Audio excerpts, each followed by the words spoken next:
When I went to New York, I saw the Negro Leagues, as they were called. In New York, they played at the same place as the Yankee Stadium and the Polo Grounds, the Giants' home force. And so I saw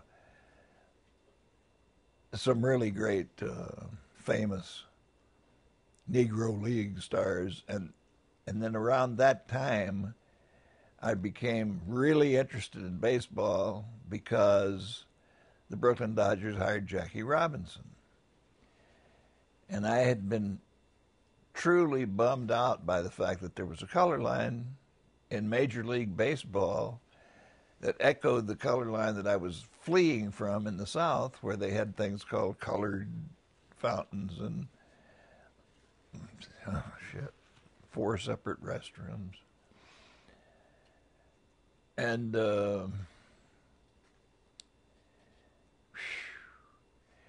that was an inspiration. Jackie Robinson was like Paul Robeson or something. It was really incredible. Here's the greatest athlete of all times. Now he's playing baseball for the Dodgers, and he changes them from a 6th place team to a pennant winner in 1 year. And everybody's, around New York, everybody is just pleased as punch because most of them are Jews and they love the underdog, et cetera, et cetera, et cetera.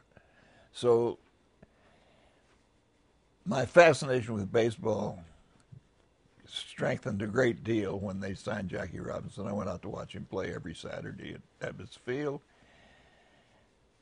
And then when we moved away from New York back to Texas, I don't even want to talk about that, I started I guess you'd call it semi-pro amateur baseball team, recruited from all these black kids. I was the manager owner of the San Antonio Comets, and we played exhibition games against other similar teams, usually Mexicans. And anyway, there was a bunch of pretty good players on that team. So that way I got really familiar with baseball. Got the rule book and read it, and So when we moved to San Francisco, Texas got to be too much. I got to town fresh, and I saw an item in the newspaper that the Sandlot baseball leagues were looking for umpires because they were expanding to several leagues.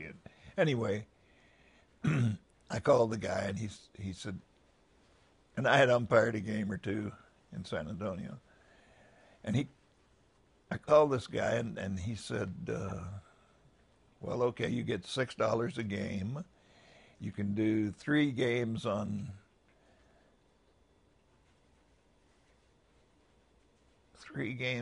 Saturday, 2 games on Sunday, and 3 nights a week at Neyland Park, at wherever, Funston Field, down by the waterfront. So that way you'll be doing 8 games a week, $6 a game. That's $48. Now that was a living wage, actually, in the condition that this is 1951. So it was, it's not going to Tahiti money, but you can buy food. And so I started working at the San Francisco Naval Shipyard. And meanwhile, I was making the extra 50 a week umpiring, which led to a lot of jobs umpiring in the college teams and high school teams and stuff like that. So I had a lot of adventures, and one of the things that happened was that I was hired to start in, I forgot the name of it. I think it was called the Western League. I was actually hired to be an umpire, a professional umpire at a minor league on the West Coast. Paid practically nothing, but I didn't give a shit. I wanted to be an umpire. So when you're an umpire, you learn a lot about human nature, yourself, all kinds of things, because you're very isolated. Umpires are, by nature, ostracized and set apart. They're treated in traditional ways, like when they come on the field before the game, everybody boos, and the organ player plays Three Blind Mice, and so that's very like all the other groups that I write about. They're outsiders treated badly. Now, the diversity that is represented by being an umpire is strange, because it's one of the few positions in ordinary daily life where you're God.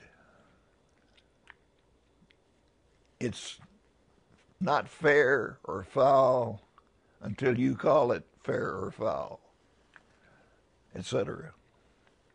So, and people come up and really get in your face and argue, and every once in a while you have to throw one out of the game. But you do things that lead you to learn that people have terrible misconceptions about the art of judgment. When you have that absolute power as to just what kind of a person you are, it has a lot of levels, philosophical levels, of what it means to be an umpire. It's like being an executioner or something like that. It's something that no sane person will. And you live separately from the umpires are friends with sports announcers and sports writers. Not with baseball players or executives. And then I discovered one thing. The only thing that I sort of enjoyed doing, that I was doing, that I couldn't do when I was high, was umpire. Which is sort of strange, because you get to a thing, not moral relativism, but the relativism of truth of observation. Was that really a strike? I can't really be sure. It seemed like, and what happened was the fate of God, that after about 3 innings of this, I'm unable to pretend that I'm saying, and it fucking starts to rain. And this huge storm comes in. It never rains in July in Marin County, So suddenly there's this torrential downpour, and I had to call the game off, And so I never finished umpiring a game when I was high.